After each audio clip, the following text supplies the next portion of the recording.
Rangkuman informasi pilihan dari berbagai kabupaten dan kota di Jawa Timur segera hadir dalam Buletin Jawa Timur. Buletin Jawa Timur.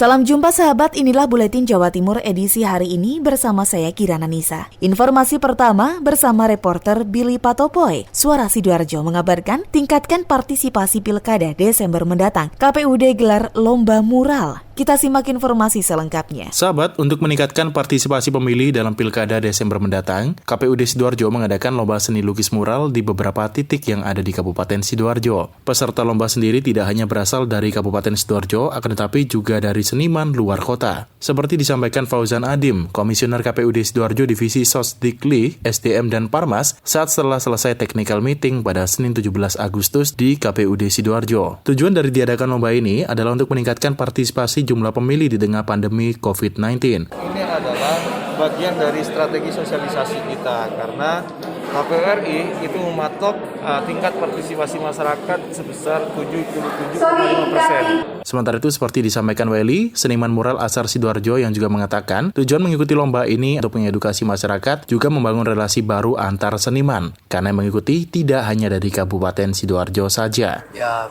pertama menurut saya sih, saya pengen kenal sama seniman-seniman lain, cari nama juga. Kalau saya sih mural dari SMA, Mas.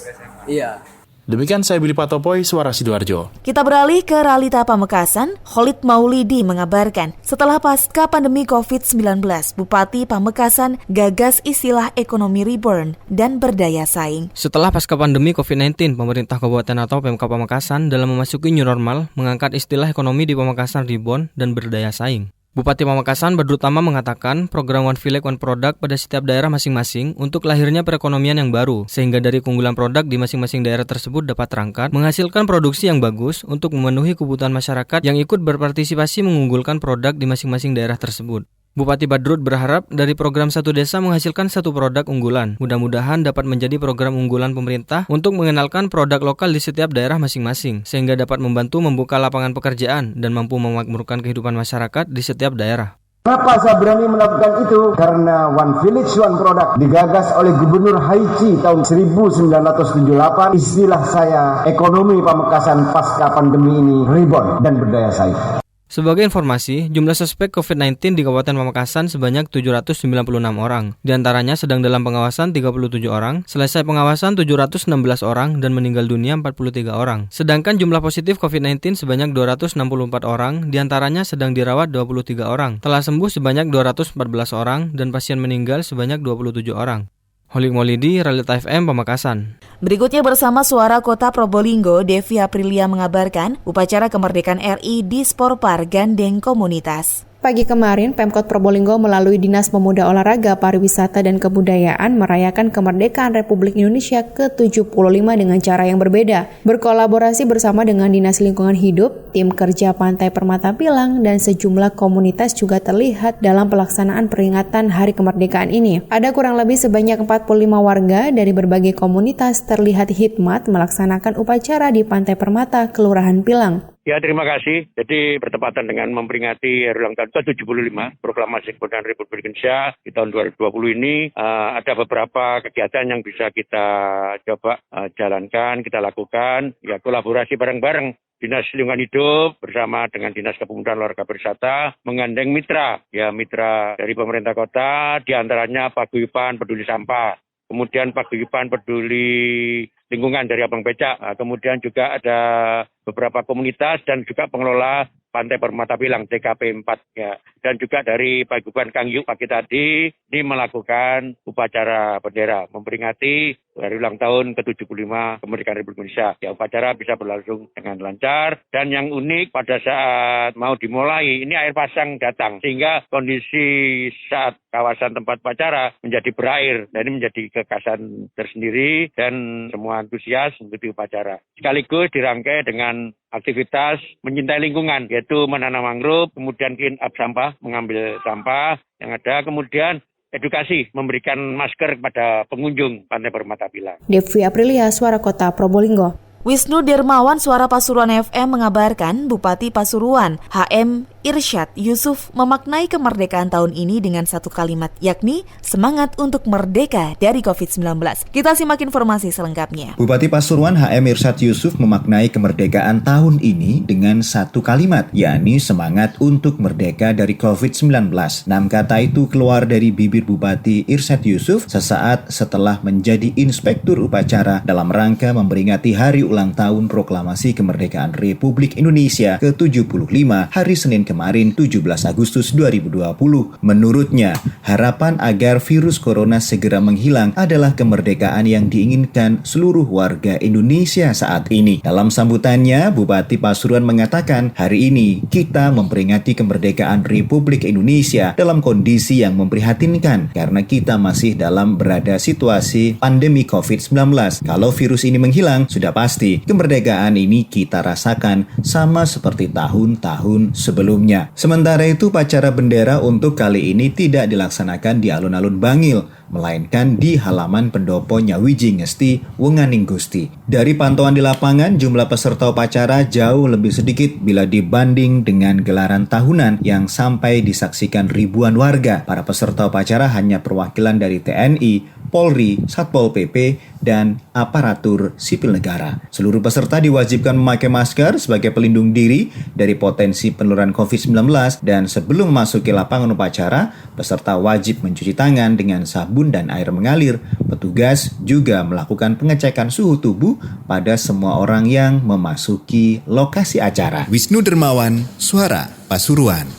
Berikutnya bersama Yulia Pradia Suara Tuban mengabarkan Teater Tuban ikuti konferensi Teater Nusantara. Asosiasi Suara Teater Nusantara Suasana mengundang seluruh pelaku teater di Indonesia, Malaysia, dan Singapura untuk ikut merayakan kemerdekaan Indonesia yang ke-75 dan kemerdekaan Malaysia yang ke-55. Perayaan kemerdekaan serta keberagaman dalam berkarya itu diperingati dengan menggelar diskusi secara daring dan mengusung sebuah tema, yaitu Muda Merdeka. Direktur Pengembangan Program Asosiasi Suasana, Irwan Jamal mengatakan, acara yang bertajuk Jejak Seni Pertunjukan Teater Nusantara itu bertujuan untuk menjalin komunikasi sesama pegiat teater dan juga untuk melacak jejak seni pertunjukan teater di masa kini. Kami menjalin komunikasi dengan seluruh kawan-kawan yang terlibat dalam asosiasi di seluruh Nusantara, dari Aceh hingga Papua. Komunikasi ini kemudian kami kemas dalam acara-acara forum grup diskusi, kurasi pertunjukan, dan nonton bareng, khusus untuk bulan Agustus ini.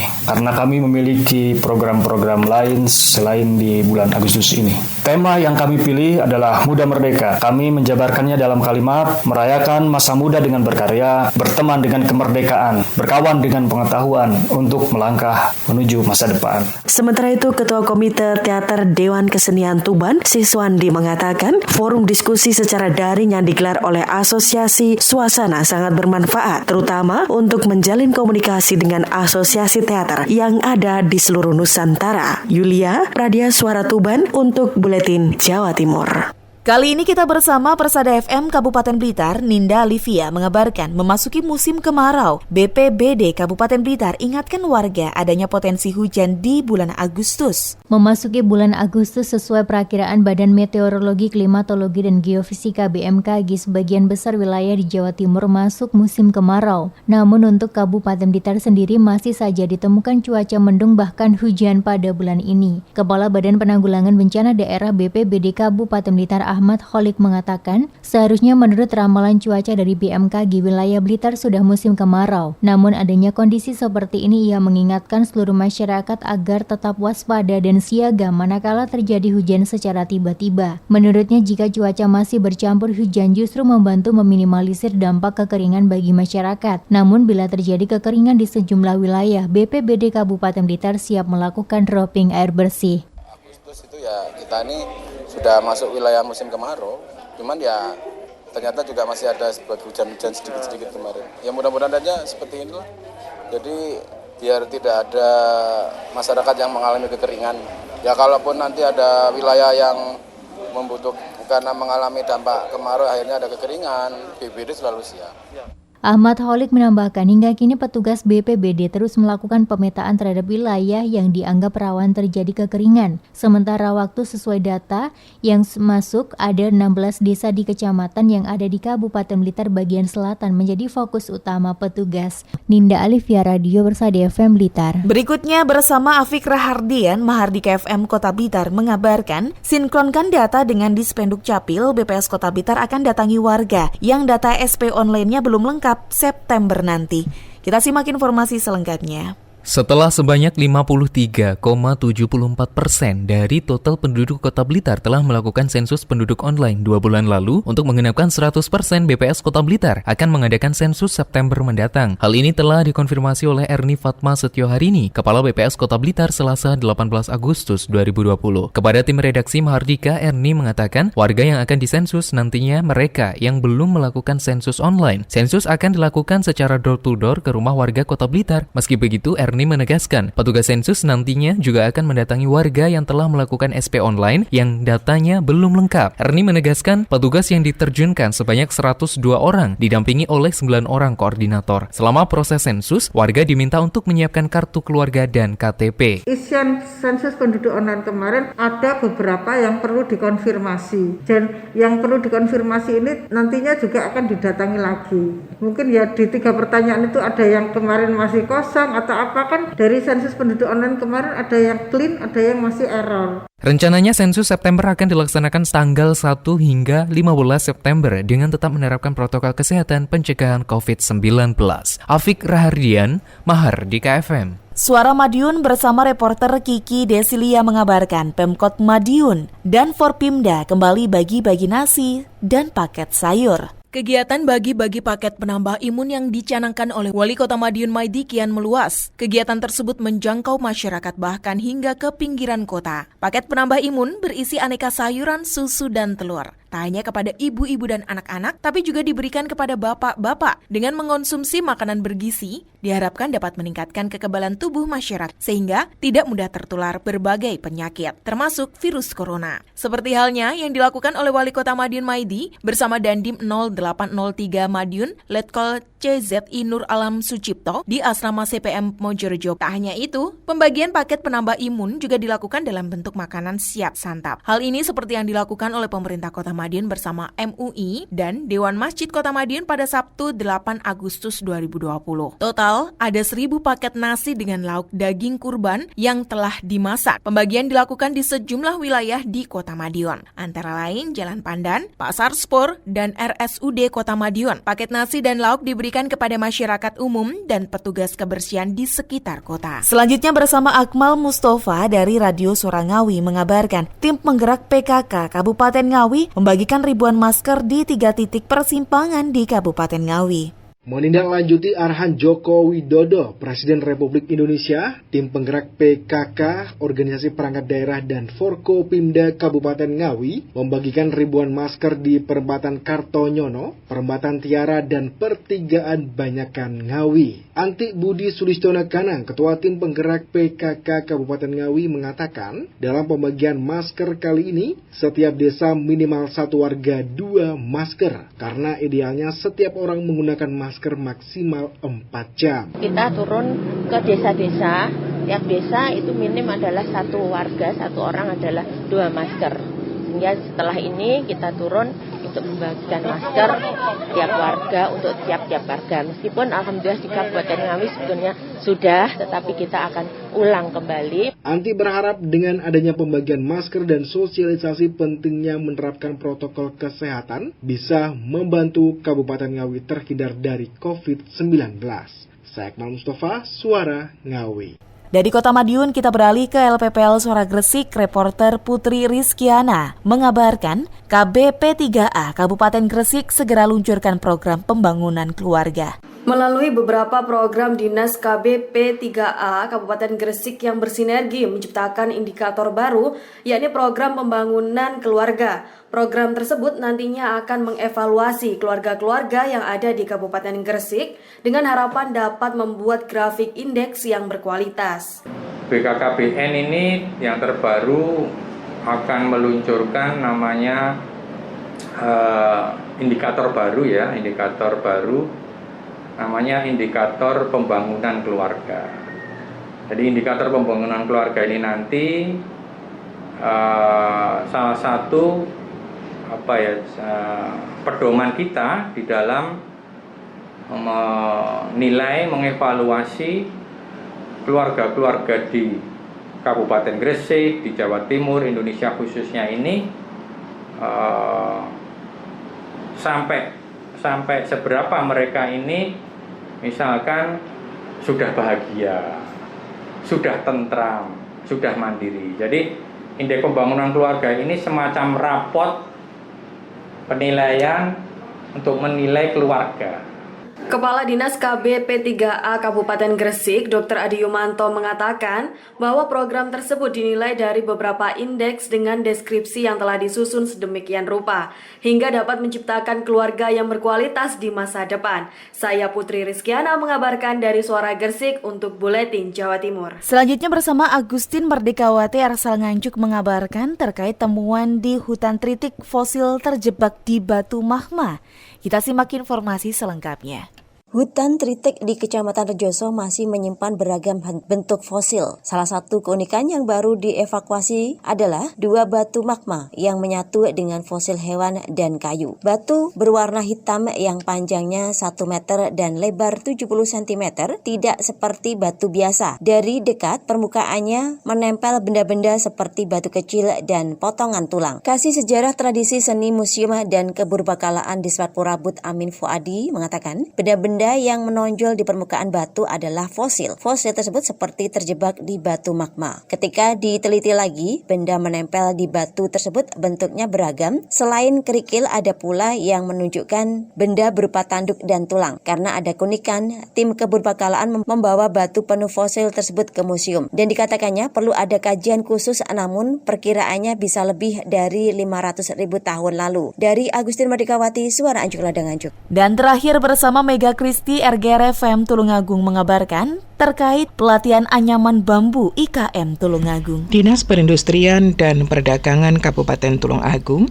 bersama Dekranasda Kabupaten Tulungagung menyelenggarakan kegiatan pembinaan dan pelatihan industri kecil dan menengah anyaman bambu yang dilaksanakan di Gedung Dekranasda Kabupaten Tulungagung. Selaku panitia pelaksanaan, Dr. Adi Prasetyo SEMM melaporkan bahwa tujuan dari kegiatan tersebut adalah untuk meningkatkan kemampuan dan keterampilan para pelaku IKM anyaman bambu. Pelaksanaan kegiatan tersebut diikuti oleh 21 IKM anyaman bambu di Kabupaten Tulungagung dan dilaksanakan selama 5 hari mulai hari Senin sampai dengan Jumat tanggal 10 hingga 14 Agustus 2020 bertempat di Gedung Dekranasda Kabupaten Tulungagung. Dan sebagai narasumber dari Balai Besar Kerajinan dan Batik Kementerian Perindustrian RI di Yogyakarta, Ketua Dekranasda Kabupaten Tulungagung Siyuk Rihayati Marioto Birowo dalam sambutannya mengatakan, pemerintah bertekad untuk menciptakan kondisi masyarakat produktif dan aman dari COVID-19 atau disebut sebagai kondisi new normal. Untuk mencapai kondisi tersebut dibutuhkan strategi yang dapat bersinergi dengan program pemulihan ekonomi sebagai upaya untuk melindungi, mempertahankan, dan meningkatkan kemampuan ekonomi para pelaku usaha yang selama ini terdampak pandemi COVID-19.